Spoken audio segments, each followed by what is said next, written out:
Hello everyone, today we will start new IBDP Computer Science curriculum, SL and HL.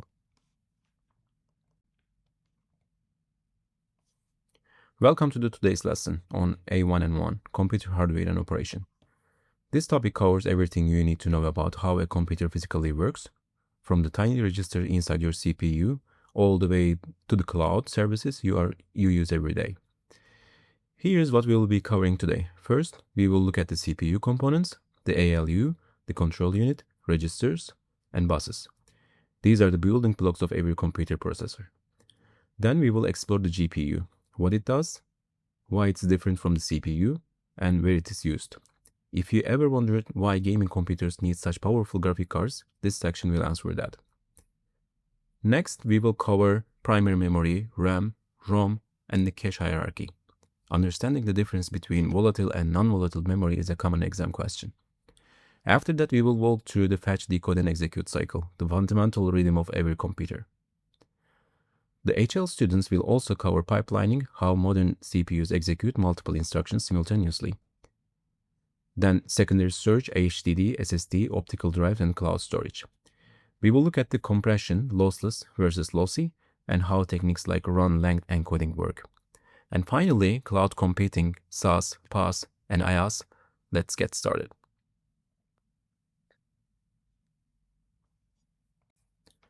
Let's start with the CPU, the central processing unit, the brain of the computer. The CPU has three main functional components that you need to know: the ALU, the control unit, and the registers. The arithmetical logical unit, called ALU, is where all actual computation happens.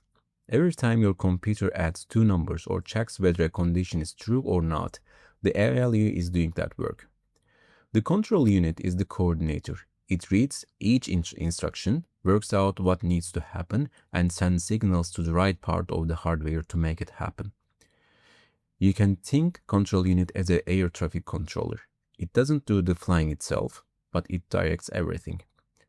Registers are incredibly small but incredibly fast storage locations built directly into the CPU chip. There are 5 different you need to know. The first one is the program counter, called PC. Always holds the memory address of the next instructions to be executed. The second one is the instruction register, called IR, holds the instruction currently being executed. The other one is the MAR, memory address register, holds the address of the memory location being read or written. The MDR, memory data register, holds the actual data being transferred to or from memory. And lastly, the accumulator stores intermediate results from the arithmetical logical unit. Then there are 3 buses that connect everything together. The address bus is unidirectional. It carries memory address from the CPU to the memory. The data bus is bidirectional. It carries actual data in both directions. The control bus carries signals like read days, write days, or clock tick. A real-world example: every time you open an app, your phone, the CPU is using all of these components. The control unit directing traffic, and the arithmetical logical unit performing calculations, and register acting as scratch pads along the way. Now let's talk about the GPU, the graphics processing unit. If the CPU is like a small team of expert specialists who can handle any problem, the GPU is like a factory floor with thousands of workers, each doing a simpler but identical task simultaneously. A modern GPU like NVIDIA RTX has nearly 10,000 cores. Compare that a typical desktop CPU, which might have 8 to 16 cores. The GPU's cores are simpler and less flexible, but there are vastly more of them. This makes the GPU perfect for tasks that can be broken into thousands of identical independent subtasks. The classic example is rendering a 3D game scene. Every pixel on your screen needs a color calculated based on lighting, textures, and geometry. That's potentially millions of calculations happening simultaneously.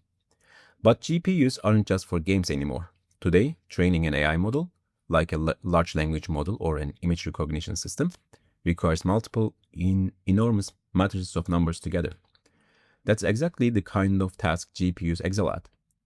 If you have heard that ChatGPT required enormous amounts of computing power to train, that's largely referring to the GPU compute time. Other applications include scientific simulations, climate modeling, genome sequencing, physics simulations, and video encoding and decoding. GPUs can be integrated, meaning they are part of the CPU chip itself, like in the most laptops and smartphones, or they can be discrete, a separate card plugged into the motherboard, like in gaming PCs and deep learning workstations.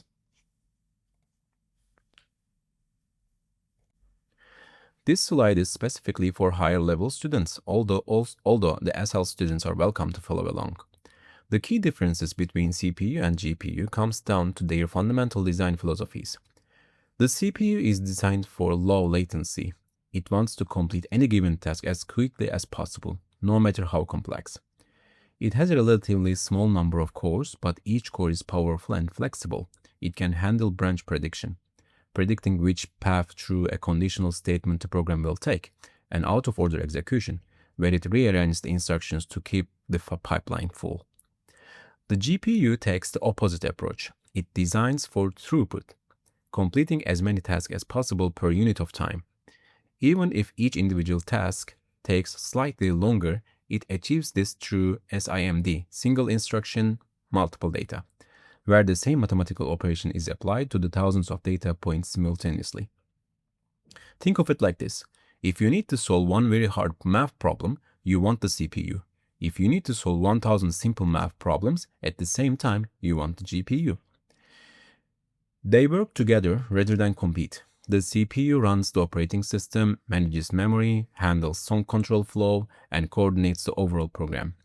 When it encounters a parallelizable task, like rendering a frame or running a batch of neural network calculations, it offloads that work to the GPU via PC bus. The programming models CUDA from NVIDIA and OpenCL allow developers to explicitly manage how work is divided and synchronized between CPU and GPU. Now let's look at the primary memory, the memory directly accessible by the CPU. The memory hierarchy is one of the most important concepts in this topic, and it comes up frequently in exams. The hierarchy goes registers, L1 cache, L2 cache, L3 cache, RAM, and ROM. At the top, registers. These are the fastest storage locations in existence built directly into the CPU. They operate in fractions of a nanosecond, but they are tiny. A typical CPU might have only 16 to 32 general-purpose registers, each 64 bits wide. Think of them as the CPU's working hands. Next, come to the cache levels. Cache exists because RAM is much slower than the CPU.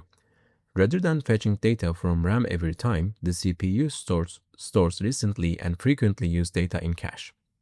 L1 is the fastest and the smallest, typically 32 to 256 kilobytes per core. L2 is larger and slightly slower. L3 is the largest, shared across all cores, and it is still much faster than RAM. When the CPU needs data, it first checks L1. If it is there, that's a cache hit, fast. If not, it checks L2, then L3, then RAM. Each step down is slower. This is a cache miss. A real-world analogy for this situation: imagine you are cooking. The ingredients on your counter are like registers, immediately accessible. The fridge is like cache, close by. The supermarket is like RAM. You can't get there, but it takes time. RAM is the main working memory. Everything you are currently doing, every open browser tab, every running application lives in RAM. It is volatile, meaning it clears when power is removed. ROM stores the firmware, the BIOS, that runs when you first switch your computer on, before the operating system loads. It is non-volatile. The critical exam point: volatile means data is lost when power is removed. Non-volatile means data persists. RAM is volatile, ROM is non-volatile. The fetch, decode, and execute cycle is the heartbeat of every computer program. Every instruction in every program you have ever run went through this cycle. Let me walk you through it step by step. This cycle begins with the program counter, or PC. The PC holds the memory address of the next instructions to execute. The CPU copies this address to the MAR, the memory address register, and sends it to the RAM. The instruction is fetched from RAM and placed into the MDR, the memory data register. From there, it is copied into the IR, the instruction register. Finally, the PC is automatically incremented to the point to the next instruction, ready for the following cycle. Decode, the control unit, reads the instruction now sitting in the IR. It decodes the opcode that tells it what operation to perform, and the operands, those tell it what data to act on. It also determines the addressing mode and calculates any memory address needed. In the execute section, now the actual work happens. If it is an arithmetic or logical operation, the ALU does the calculation and store the result in the accumulator. If it is a memory operation, the data is loaded from memory into the register or stored from a register to memory. If it is a control operation, like an if statement or a loop, the program counter might jump to a different address, changing the flow of the program. A real-world example: when you wrote x equal to 5 plus 3 in Python, the Python interpreter eventually translates this into machine code instructions. An add instruction will be fetched, decoded, and executed. The arithmetical logical unit will add the values 5 and 3 together and store the result 8 in the accumulator. The exam tip for this topic: when answering questions about this cycle, always name the specific register involved. Don't say the address is sent to memory. Say the PC contents are copied to MAR and sent via the address bus to RAM. Specify is what gets you marks. This section is for higher level students. Pipelining is a technique that dramatically improves CPU throughput by overlapping the stage of instruction execution. Without pipelining, the CPU would have to complete one full fetch, decode, and execute cycle before starting the next instruction. If each cycle takes 4 clock ticks, that's 4 ticks per instruction. With pipelining, while the first instruction is in the execute stage, the second instruction is already being decoded, and the third is already being fetched. After the initial pipeline fill, the CPU completes approximately 1 instruction per clock cycle. The laundry analogy is a great way to remember this. If you have 3 loads of laundry, washing, drying, and folding are 3 separate stages. Without pipelining, you would fully finish load 1 before starting load 2.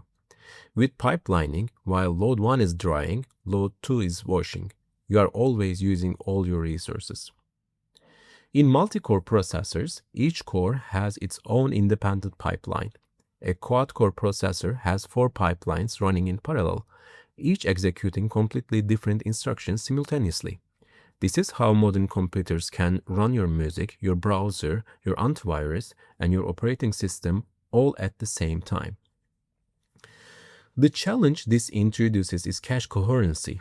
When multiple cores are working with the same data, imagine 2 cores both trying to update a shared variable. We need to ensure they are all working with the same up-to-date version. Cache coherency protocols manage this. If core 1 updates a value in its L1 cache, the protocol notifies core 2 that its cached copy is now stale.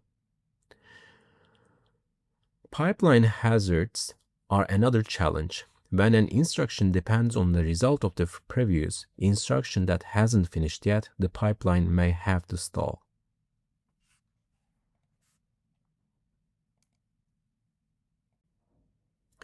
Secondary storage is non-volatile storage. Data persists when the power is turned off. This is your hard drive, your SSD, your USB stick. Let's compare the main types. The HDD hard disk drive stores data magnetically on spinning platters. A tiny read-write arm moves across the platters to access different locations, like a record player needle on a vinyl record. This mechanical movement is what makes HDDs relatively slow, typically 100 to 200 megabytes per second, and vulnerable to physical shock. The SSD solid-state drive uses non-flash memory. There are no moving parts, which makes it silent, shock-resistant, and dramatically faster. Some modern SSDs, 7,000 megabytes per second. The trade-off is cost per gigabyte and a finite number of write cycle, though we're leveling algorithms manage this effectively. A real-world example: if you have ever compared loading a game from an old computer with an HDD, versus a new one with an SSD, the differences can be minutes versus seconds. The PlayStation 5 and Xbox Series X were specifically designed around the fast SSDs for this reason. External HDDs and SSDs are the same technology in an enclosure with a USB or Thunderbolt connection, commonly used for backups. NAS, network attached storage, is increasingly common in homes and offices. It's a dedicated storage device connected to your home router, allowing any device on the network to access shared files. It can use RAID disks to mirror data across multiple drives for redundancy. The key exam point, secondary storage is non-volatile. Unlike RAM, which loses its contents when power is removed, secondary storage retains data indefinitely. Compression reduces the file size for more efficient storage and faster transmission. There are two fundamentally different approaches, lossless and lossy. Lossless compression removes redundancy from data without discarding anything. The keyword for your exam is reversible. You can always restore the original file perfectly. This is essential for text files, program executables, and documents where even a single changed bit could cause problems. Common formats include zip for archives and PNG for images. The simplest lossless technique is run-lang encoding, called RLE. It is beautifully simple. Instead of storing 5 A's and 3 B's, you store 5A, 3B. This works brilliantly for data with long runs of the same value, like simple black and white image with large areas of solid color. Lossy compression takes a different approach. It permanently removes data that human senses can't easily detect. JPEG images, for example, discard fine detail in smooth color gradients because our visual system doesn't notice. MP3 audio removes frequencies that fall outside the range of human hearing or are masked by louder sounds. The result is dramatically smaller files. A JPEG can be 10 times smaller than the equivalent PNG. The technique behind JPEG and MP3 is called DCT, discrete Gaussian transform, a mathematical transformation that converts data into frequency components, making it easy to identify and discard the least important ones. A real-world example, when you send a photo via WhatsApp, the app compresses it using lossy compression before sending. That's why photos sometimes look slightly softer than the original. When you download a software update, however, the files use lossless compression. A single changed bit could corrupt the software. The critical exam terms: reversible for lossless, irreversible for lossy. Cloud computing is the delivery of computing resources, servers, storage, databases, software, over the internet from remote data centers. You pay for what you use on demand. There are three service models you need to know. First, SaaS. Software as a service. This is the most familiar. You access a fully managed application via browser or an app. Google Docs, Canva, Spotify, these are all SaaS. You have no control over the underlying infrastructures, and you don't need to. Everything is managed for you. Updates, security, backups. It is the cheapest and simplest option. PaaS, platform as a service. This is for developers. The cloud provider gives you an environment with an operating system, databases, and middleware already set up. You just write your application code and then deploy it. Heroku is the classic example. You push your code and Heroku handles everything else. Medium control, medium cost. IaaS, infrastructure as a service. This is the most powerful and flexible option. You get virtualized hardware, servers, storage, networking, but you manage everything about the hardware yourself. You install your own operating system, configure your own security, manage your own databases. AWS, Azure, and Google Cloud are the dominant providers. Highest control, highest cost, and more expertise required. For example, the Praxis IB platform you are using it right now is built on IaaS and then PaaS providers, Supabase for database and Vercel for hosting. A key concept underpinning IaaS is virtualization, the ability to run multiple virtual machines on a single physical server. Each virtual machine thinks it has its own dedicated hardware, but they are all sharing the same physical machine. This is what makes cloud computing economically viable. Providers can efficiently share their hardware across thousands of customers. In this topic, the exam shortcut control increases from SaaS to IaaS. Cost per feature increases from SaaS to IaaS. Always have one example ready for each. Before we close, let's do a quick sweep of the key terms you need to know for this topic. Don't forget, if you use these technical terms in your answers, we'll give you higher grades. For CPU components, ALU, control unit, program counter, instruction register, MAR, MDR, accumulator, and these three buses, address, data, and control. For GPUs, parallel processing, SAMD, VRAM, throughput, latency, CUDA. HL students also need PCLE and the comparison between CPU and GPU design philosophy. For primary memory, volatile and non-volatile, cache hit, cache miss, the three cache levels, and virtual memory. For the FDE cycle, fetch, decode, execute, opcode, operand, and addressing mode. HL, for HL students, pipelining, cache coherency, and then pipeline hazards. For secondary storage, HDD, SSD, NAND flash, NAS, and whether each is volatile or non-volatile. For compression, lossless, lossy, reversible, irreversible, RLE, and DCT. For cloud, SaaS, PaaS, IaaS, virtualization, and virtual machine. I would recommend making flashcards for these, or even better, use the Praxis IB question bank to test yourself. The AI will generate exam-style questions on any of these terms and give you instant feedback. And also, you will find a worksheet related with this topic in the explanation of this video. And that brings us to the end of A1.1. Let me summarize the key points you need to remember for your exam. First, the CPU components work together in the fetch, decode, execute cycle. You need to know exactly which register holds what at each stage. PC holds the next instruction address, MAR goes to the memory, IR holds the current instruction, and MDR carries the data. Second, GPU versus CPU. The GPU has thousands of simpler cores built in parallel processing, tasks like rendering graphics or training neural networks. The CPU has fewer but far more powerful cores designed for complex and sequential logic. Third, the memory hierarchy. From fastest to slowest registers, then L1, L2, L3 cache, then RAM, then ROM. As you go down the hierarchy, speed decreases and capacity increases. Fourth comparison, if it is reversible and no data is lost, it is lossless. Zip and PNG are your examples. If data is permanently removed to achieve higher compression, it is lossy, JPEG and MP3. And fifth, cloud computing. SaaS gives you the least control, but it is the most affordable. PaaS sits in the middle, and IaaS gives you full control but costs the most. If you want to test yourself on any of these topics, head over to the Praxis IB and generate some practice questions. The AI will give you instant feedback on your answers. See you in the next lesson.